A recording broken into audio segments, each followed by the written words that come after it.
नमस्कार मित्रों, मैं योग गुरु जितेंद्र द्विवेदी योगा केयर सर्विसेज में आपका स्वागत करते हूं। जैसा कि आपको मैंने बताया था पिछले अध्याय में यम के बारे में, और आज आपको बताते हैं नियमों के बारे में।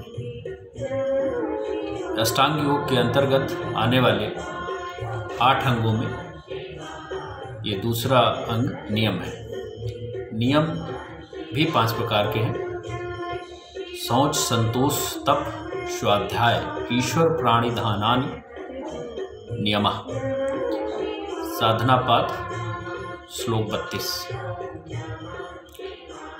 शौच, इसमें 5: शौच, संतोष, तप, स्वाध्याय और ईश्वर प्राणिधान। शौच के बारे में जानेंगे। शौच यानी प्योरिफिकेशन। शौच मतलब शुद्धि। जब कोई योग साधक, योग अभ्यासी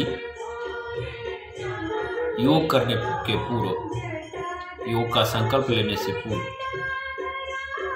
शौच से शुद्धिकरण करता है, जिसमें आते हैं शारीरिक और मानसिक शुद्धि। ये शरीर के आंतरिक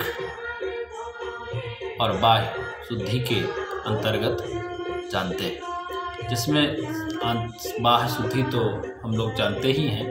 आंतरिक शुद्धि में नकारात्मक अशुद्ध विचारों को, मानसिक विकारों को दूर करने का अभ्यास, शरीर की आंतरिक अंगों की सफाई सफाई करने के में उपयोग होने वाली टेक्निक का अभ्यास करते हुए जब ये शरीर का शुद्धिकरण पूरे स्तर पे होता है, तो उसके प्रतिफल स्वरूप शारीरिक शुद्धि से, शरीर के रोगों का, और मानसिक शुद्धिकरण से मन में होने वाले रोगों से बचाव होता है।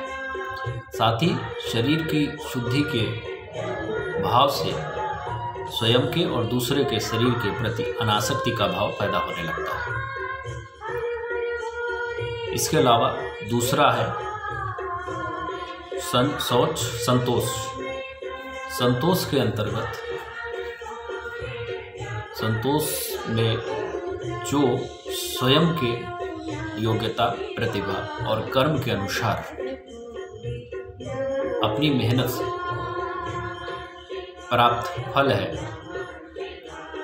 या प्रारब्ध अनुसार जो हमें प्राप्त हुआ है योग साधक, उसमें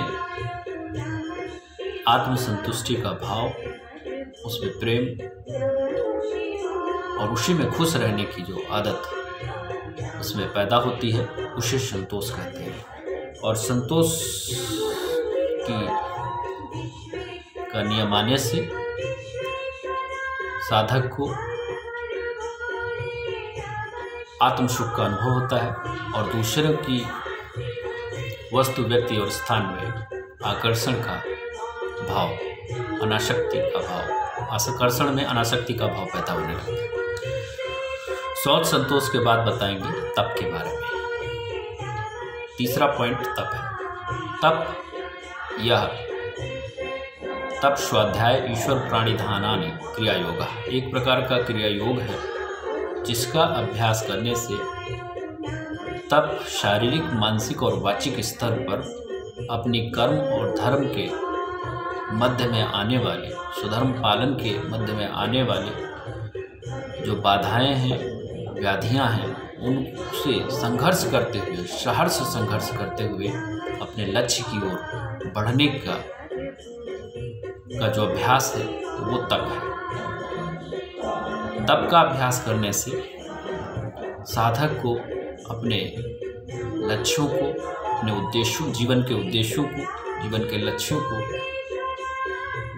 प्राप्त करने में, भौतिक लक्ष्य या आध्यात्मिक लक्ष्य हो सकते हैं, उनको प्राप्त करने में सहायता मिलती है, या वो लक्ष्य फलीभूत होने लगते हैं। शौच, संतोष, तप के बाद आते हैं शौच, संतोष, तप, स्वाध्याय।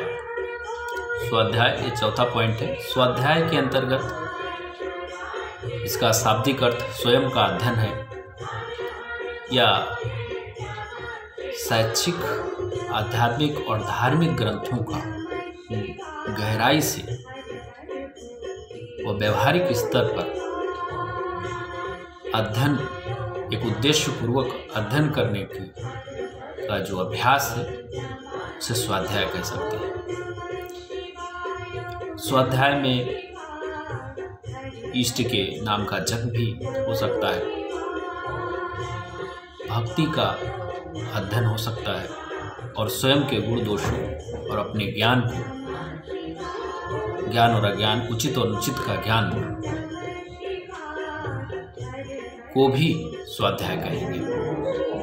स्वाध्याय का अभ्यास करते रहने से साधक को एक जीवन के प्रति, एक उच्चतम जीवन के उच्चतम स्तर पर पहुंचने और उसके जीवन के लक्ष्यों को प्राप्त करने वाली बाधाओं के बीच में का ज्ञान प्राप्त होने लगता है और उससे मुक्ति की तरफ बढ़ने में मदद मिलती है। स्वाध्याय के बाद आते हैं कि जीवन की समस्याओं से मुक्त होने में जो है उसको रास्ता दिखाई पड़ता है। स्वाध्याय के बाद आएंगे ईश्वर प्रणिधान।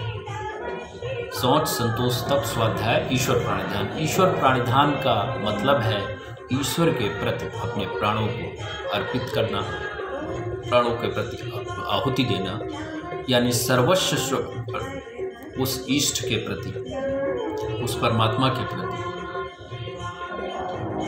उस भगवान के प्रति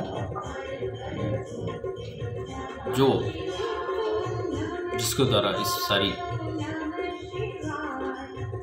स्वयं के जीवन और जीवन के आसपास की चीज़ें निर्मित हैं, नियंत्रित हैं, उसके प्रति गहरे मानसिक और भावनात्मक स्तर पर सर्वस्व समर्पण, एक तरीके से अष्टांग नमस्कार करना, उसके अपने जीवन में किए हुए कर्मों और उनके फलों को ईश्वर को समर्पित कर उसे ही निमित्त मात्र मानकर अपने जीवन को धन्य मानना, ये ईश्वर प्रणिधान के अंतर्गत आता है। तो मित्रों, मैंने एक सहज और सरल स्तर पर योग दर्शन के, महर्षि पतंजलि के योग दर्शन के मूल सूत्र के का अध्ययन कर उस पर स्वयं के मानसिक स्तर और व्यवहारिक अनुभव के आधार पर इन बातों को आपके सामने रखने की कोशिश की है। उसमें आई हुई किसी भी प्रकार की त्रुटि के आप कमेंट बॉक्स में बता सकते हैं और उसके लिए मैं क्षमाबाद हूँ। और अगले कड़ी में हम नियमों के बाद अष्टांग योग में जो तीसरी कड़ी है, तीसरा पाद, तीसरा स्तर है, यम नियम आसन, आसनों के बारे में बताएंगे। तब तक के लिए आप सभी को बहुत बहुत धन्यवाद। नमस्कार, टेक केयर।